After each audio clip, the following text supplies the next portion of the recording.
इतना सुंदर कार्यक्रम, उससे पहले इतना संगीत का इतना आनंद आ रहा था ऐसा लगा जैसे कि हम वहीं खो जाएंगे संगीत के अंदर। बहुत ही अच्छा गाया आप लोग ने। बिल्कुल बिल्कुल। तो जहां तक सवाल है, हम बहुत थोड़ी सदस्य बचे हैं, तो मीता जी ने कहा था कि किसी जो टॉपिक्स आएंगे उस पर चर्चा करेंगे। तो मैं तंत्र पे से शुरुआत करके मैं कुछ सूत्र देना चाह रहा था, तंत्र पे नहीं, ज्योतिष पे देना चाह रहा था। क्योंकि ज्योतिष में एक जो शब्द आता है उपाय, उपाय है क्या, काम कब करता है कब नहीं करता, इस पे एक साइंटिफिक चर्चा, साइंटिफिक का मतलब एजुकेशनल चर्चा, जो नियम है ज्योतिष के वो मैं आपके साथ रखूंगा। तंत्र के बारे में छोटा सा बस जिक्र करूंगा। तंत्र शब्द से लोग डरते हैं, जैसे उन्होंने बोला था कि ये मतलब हवा में हाथ उठा रहे हैं, सम्मोहन कर रहे हैं, ऐसा कुछ नहीं होता, बिल्कुल सही कह रहे थे। तंत्र का मतलब होता है सिस्टम। इंग्लिश में तंत्र की इंग्लिश होती है सिस्टम। और सिस्टम जैसे कहते हैं ना, तंत्रिका तंत्र मतलब नर्वस सिस्टम, सरकारी तंत्र मतलब गवर्नमेंट सिस्टम। तो सिस्टम इंग्लिश वर्ड है उसका, तंत्र का। तो जब जो मन को भाए वो मंत्र है, जो तन को भाए वो तंत्र है।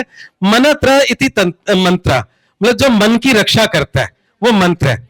और तंत्र में सब कुछ समायोजित होता है, मतलब सिस्टम होता है उसके अंदर। उसमें सब, वो मंत्र भी हो सकता है, उसमें हवन भी हो सकता है। तो जैसे मान लीजिए अभी यहां से बड़ी तेज अच्छी रोशनी आ रही है, माइक से मेरी आवाज आप तक पहुंच रही है, ये सब यंत्र है। ये आवाज तेज करने का यंत्र है, ये रोशनी देने का यंत्र है। और क्योंकि यहां पर अहमदाबाद में गर्मी है तो कुछ एसी यंत्र से ठंडी हवा भी आ रही है। पर इन तीनों यंत्रों में पीछे करंट एक ही है, मतलब ये आवाज दे रहा है, ये रोशनी दे रहा है, ये ठंडी हवा दे रहा है, इन तीनों के पीछे करंट एक ही है। तो वो जो परमात्मा की ऊर्जा है उसको हम यंत्र के द्वारा, ये मशीनरी के द्वारा, गणित के द्वारा जब हम उसे प्रोजेक्ट करते हैं और उससे कोई काम होता है, दैट इज तंत्र। ठीक है ना। तो तंत्र की परिभाषा से शुरू किया क्योंकि उन्होंने कहा था कि टॉपिक होना चाहिए, पर मैं अपने टॉपिक पर आ जाता हूं। ज्योतिष में बहुत सारे लोग होते हैं कि मैंने बहुत सारे कुंडलियां दिखाई, कईयों को दिखाई, पर मेरा हल नहीं हुआ। ये एक जनरल, जब आदमी दुखी होता है तो जाता है ये सबके पास, बीमार होता है डॉक्टर के पास जाता है। और ये होता है कि मैंने इतनों को दिखाया, अब मैं आपके पास आया हूं, आप शायद कुछ हल कर दोगे। कई बार ऐसा होता है। और कई बार ये होता है कि फलाने के पास गए थे, उसने ये 2-3 उपाय बताया और चमत्कार हो गया, ठीक हो गया, मैं बहुत परेशान था, तो एकदम से चमत्कार हो गया और कभी हुआ ही नहीं, है ना। तो ये सब भी कुंडली में ही लिखा है कि होगा या नहीं होगा, सच बात तो ये है। तो जन्म पत्रिका में सारा खेल दशाओं का है, और दशाओं से ही हमारे जीवन का ऊंच नीच होती है ना। सब कुछ सुख दुख सब उसी के हाथ में ही है, ठीक है ना।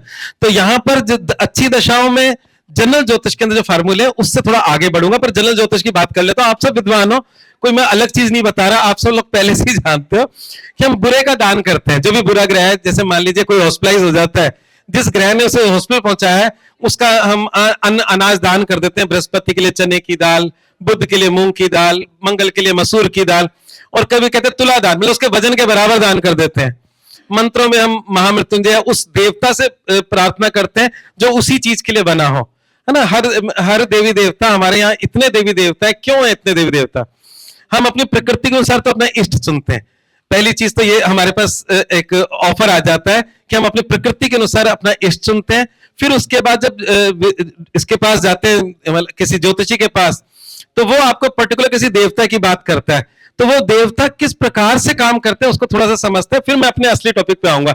असली टॉपिक सबसे लास्ट में, है ना। देखिए, अगर किसी के संतान संबंधी कोई समस्या है, जनरल बात होती है, और मैं बिना ज्योतिष की बात कर रहा हूं, तो उसमें अगर देवी देवताओं के चारों तरफ हम ढूंढे तो कौन सा देवी देवता है? कृष्ण जी का बाल रूप, वो बालक है। और घर में फोटो में लगाते हैं ना, एक स्वस्थ बच्चे के लिए प्रेग्नेंट वुमन भी लगाती है। तो बाल रूप को कैसे उससे मतलब संतान की पूजा करें? तो संतान गोपाल नाम का पाठ है ना, जो हरिवंश पुराण का एक छोटा सा हिस्सा है। तो हम लड्डू गोपाल या कृष्ण जी के बाल रूप के सामने, मतलब जो जिस भी चीज को आपको चाहिए उस वैसे ही देवी देवताओं को अपने सामने रखना होगा, ठीक है। तो लड्डू गोपाल को मतलब उसके बाल रूप को अपने सामने रख रहे हैं, उसी के सामने महिला अपने इसका मंत्र भी है, देव के सुत वासुदेव जगत पते, आप सबको पता होगा। मंत्र का जाप या संतान गोपाल नाम का पाठ, और उनको जो भोग में लगा रहे हैं वो खुद भी खा रहे हैं। ऐसे ही अगर मान लीजिए आज आप देखते हैं, हमारे हर शिक्षा के मंदिर में, स्कूलों में माँ सरस्वती की मूर्ति होती है। अब सरस्वती को शिक्षा की देवी का है। अब शिक्षा की देवी की पर्सनैलिटी और लक्ष्मी जी की पर्सनैलिटी, माँ काली की पर्सनैलिटी में अंतर है। सबके मतलब साड़ी के कलर कोड भी अलग है ना। आप ये देखें, तो 10 महाविद्या में पीताम्बरा देवी पीली साड़ी में है, माँ काली काली साड़ी में है, लक्ष्मी जी लाल साड़ी में है, सबके साड़ी के कोड भी अलग है, हाथों में चीजें भी अलग है। तो जब माँ सरस्वती है वो सफेद साड़ी में है, उनका कमल का पुष्प भी सफेद है और हंस उनका वाहन है। यहां तक तो व्हाइट व्हाइट व्हाइट हो गया, पर उनके हाथ में क्या है वो बहुत इंपॉर्टेंट है। हाथ में 4 वेद है और एक हाथ में वीणा है। तो वीणा क्यों है? ये तो एंटरटेनमेंट का साधन लगता है। जो मतलब पढ़ाई में वीणा क्या करेगी? वीणा बहुत कुछ करेगी। पुराने जमाने में जब आज लोग मुझसे कहते हैं सर आपकी किताब दे दो, ठीक है किताब छपी हुई है मेरी रमल की, मैं देता हूं, तो आज लोग कहते हैं साहब आपको वीडियो तो मिल जाएगा ना कोर्स के दौरान। मैं कहा मिलेगा, जो पढ़ाऊंगा वो वीडियो बन जाएगा। अब लोग वीडियो भी देख रहे हैं, किताब भी देख रहे हैं, फिर भी अगर मतलब 100 में से 1 को समस्या आ रही है तो वो आज के युग की समस्या है। पुराने जमाने में ऐसी किताबें भी नहीं होती थी, वीडियो भी नहीं होते थे, तब भी अभी एक बच्चे ने, आपको ध्यान है, जिसने मतलब जिसको मोदी जी ने भी सराहा है, उसने मतलब जो शुक्ल यजुर्वेद का अनुलोम विलोम, मतलब वो अपने आप में अगर रट कर गा दो तो वो तो कोई आसान बात है। मतलब उसमें आप जो वो जिस तरीके से उसको एक एक शब्द को बढ़ा बढ़ा कर जो कर रहा था वो अपने आप में बहुत कठिन है, कहीं भी आदमी अटक सकता है। उसने धारा प्रवाह उसको किया, कहते हैं पता नहीं कितने 100 साल में कोई बच्चा ऐसा कर सकता है। तो उस समय पे श्रुति और स्मृति, मतलब सुना और याद हो गया, ये जो शब्द श्रुति स्मृति आता है, तो वहां पर जितने वेद लिखे गए हैं, जितने पुराने ग्रंथ लिखे गए हैं, एक कहानी के रूप में क्यों नहीं लिखे? वो श्लोकों के रूप में लिखे। आज वाल्मीकि रामायण है, श्लोकों के अंदर है। महर्षि व्यास जी ने महाभारत लिखी है, श्लोकों के अंदर है। अब वो श्लोक या जितने भी ग्रंथ है, वेद है, वो एक म्यूजिक के साथ बने हैं। मतलब वो विद्वत्ता इतनी हाई है उसकी कि उसमें पहले लिख दिया म्यूजिक कौन सा है, अनुष्टुप छंद, गायत्री छंद, ये छंद वो छंद, पहले ही पता चल गया कि किस टोन में वो बोला जाएगा। आज कॉपीराइट है, आज छापा खाना है, परंतु अगर मान लीजिए आज सब कुछ नष्ट हो जाए तो कैसे, मतलब तो पहले यहां पर याद है उन लोगों को। और म्यूजिक के साथ जब आप वेद पाठी बच्चों को देखते हो, हाथ यूं करते हुए पूरा का पूरा वेद पाठ कर लेते हैं, जबकि वैसे याद करना बहुत कठिन है। तो संगीत, अच्छा मान लीजिए उस समय पे कॉपीराइट नहीं था, अगर कोई व्यक्ति उसमें छेड़खान करेगा तो म्यूजिक डिस्टर्ब हो जाएगा। और छेड़खान करने के लिए उतना ही बड़ा ऋषि मुनि होना चाहिए, उस काबिल होना चाहिए, नहीं तो नहीं कर सकता। जैसे आज के जो चोर हैं वो बड़े हाईटेक है ना, आपके अकाउंट से पैसा पूरा निकाल लेते हैं। तो वो पढ़ा लिखा चोर, मतलब वो भी अनपढ़ चोर काम नहीं कर पाएगा। जिसने कंप्यूटर पे हैक करना सीखा है वही कर पाएगा।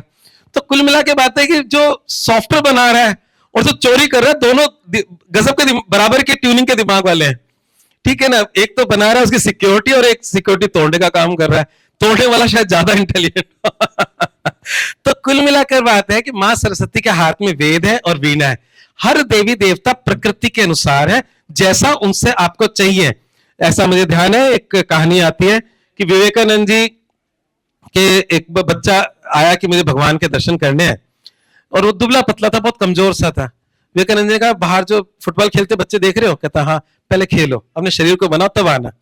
तो जब कोई बच्चा कमजोर होता है तो हनुमान जी की उपासना करता है, हनुमान जी बल के प्रतीक है, ठीक है ना। तो कुल मिलाकर बात है, हर देवी देवता का सब कुछ अलग है, उनके हाथ में सामान अलग है, उनके मतलब देने की चीजें अलग है। तो इसलिए हमारे यहाँ अनगिनत देवी देवता है, जिसका पूरा विश्व मजाक उड़ाता है। वो अपने आप में, अब जैसे छोटा सा एग्जांपल देता हूं, उससे आपको समझ में आ जाएगी ये बात। अभी कोविड हुआ था, तो जब कोविड की फर्स्ट वेव थी, किसी को पता नहीं था क्या करना क्या नहीं करना।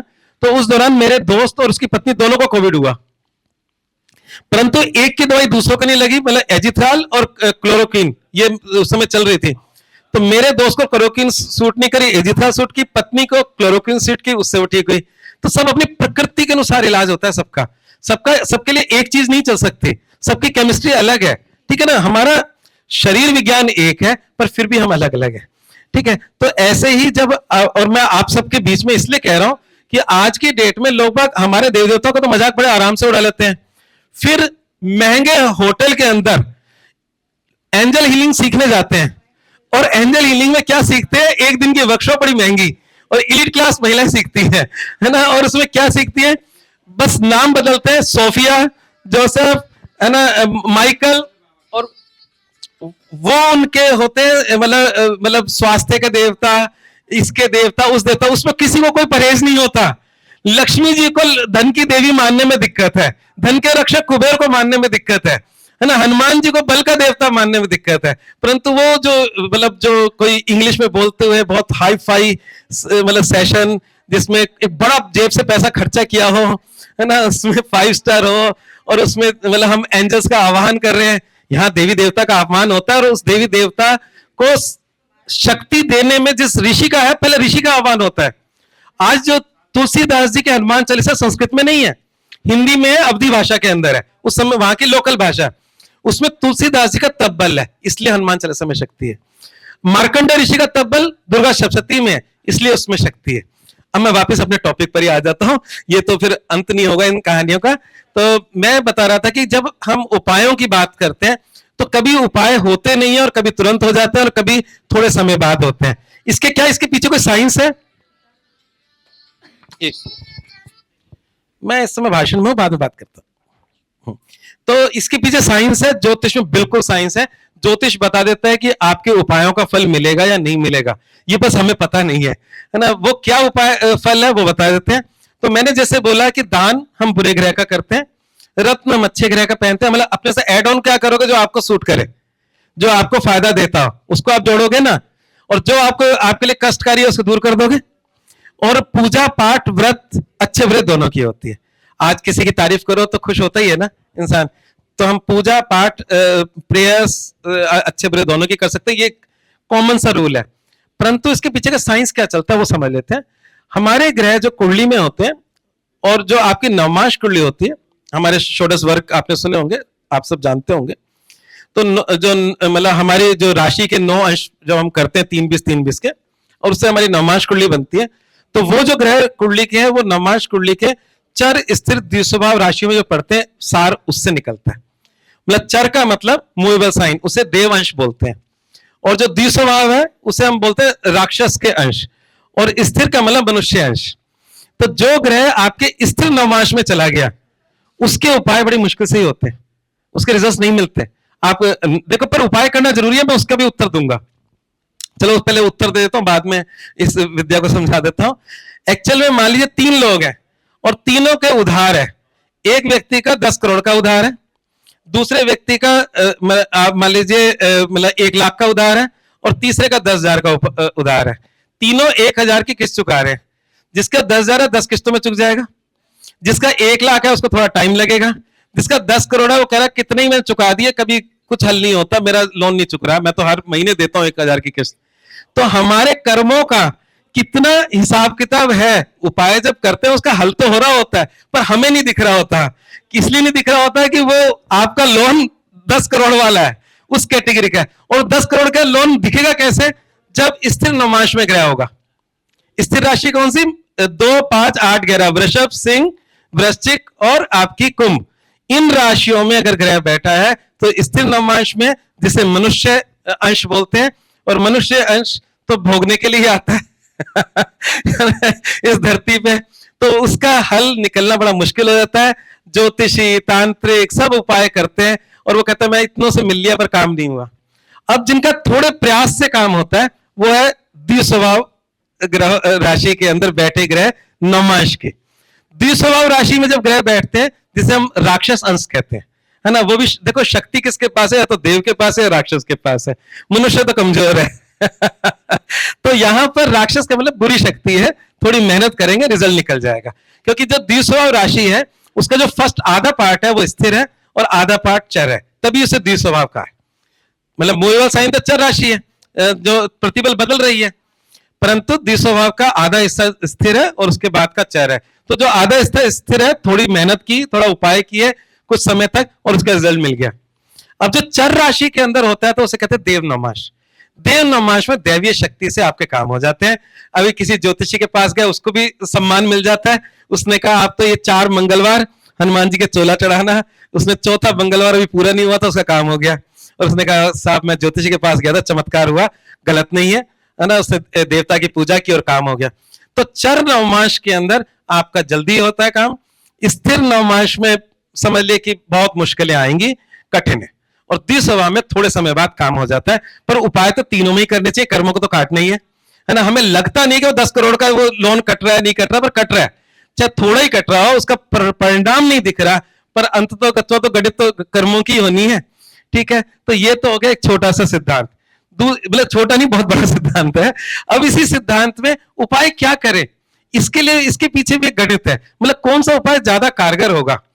अगर आपकी कुंडली में ग्रह अग्नि तत्व की राशि में है तो हवन वगैरह बहुत काम करेंगे। मतलब उस ग्रह से संबंधित, उस देवता के संबंधित, या अगर तंत्र की बात कर ले, शुरुआत में तंत्र से ही की थी, तो तंत्र में एक शब्द होता है देवी देवताओं का दीपदान, बहुत शक्तिशाली होता है। भैरव दीपदान, अलग अलग देवताओं के दीपदान होते हैं मंत्रों के द्वारा। तो आपके अग्नि तत्व में राशि है, हवन और दीपदान से आपको बहुत लाभ मिलेगा। अब अपने इष्ट के आगे दीपक रोज जलाएं, है ना। देसी घी का, तेल का, सबके अलग अलग है। जैसे हम भैरव के तिल के तेल का जलता है, अलग अलग जिसका जिसका जो विधान है। हम हनुमान जी के लिए चमेली के तेल का भी दीपक जलाते हैं। तो जो जिसका विधान है उस हिसाब से दीपदान करना या हवन करने से आपको लाभ मिलेगा। अगर यही आपके मान लीजिए पृथ्वी तत्व की राशि है तो आपके जेमस्टोन्स काम करेंगे, है ना। मतलब पृथ्वी का हिस्सा है। आप इष्ट की मूर्ति स्थापित कर सकते हो, उसके भी पुराणों में हजारों गुना लाभ बताया। अगर हम किसी मंदिर में अगर किसी मतलब देवी देवता की मूर्ति स्थापित करते हैं, वो भी पत्थर है। तो हमारे इस मतलब पृथ्वी तत्व के अंदर इस प्रकार के उपाय ज्यादा कारगर सिद्ध होंगे। तीसरा है अपना, अगर मान लीजिए वायु तत्व की राशि है, उसमें मंत्रों से बहुत लाभ मिलेगा। मतलब मंत्रों से बहुत ही लाभ मिलेगा। और अगर जल तत्व की राशि है तो जल तत्व की राशि के अंदर अनाज, अनाज का मतलब वही जो मैंने बताया, सूर्य के लिए गेहूं, अपने मंगल के लिए मसूर की दाल, बुध के लिए मूंग की दाल, बृहस्पति के लिए चने की दाल, काली उड़द अपने शनि के लिए, है ना। तो इस प्रकार से ये जो मतलब हमारे अनाज है, अनाज का दान और इन कार्यों से आपको लाभ मिलेगा। तो कुल मिलाकर बात है कि ये पूरी एक साइंस है, जिस साइंस के वजह से हमें पता नहीं है और फिर हम कहते हैं कि 1000 ज्योतिषों को दिखाया कुछ नहीं हुआ, अब बड़ी होप से आपके पास आए हैं। तो वो उसका पीछे कारण ये है कि किसी को रिजल्ट नहीं मिलना, अब क्या कर सकते हैं उसमें, और किसी को तुरंत मिलना।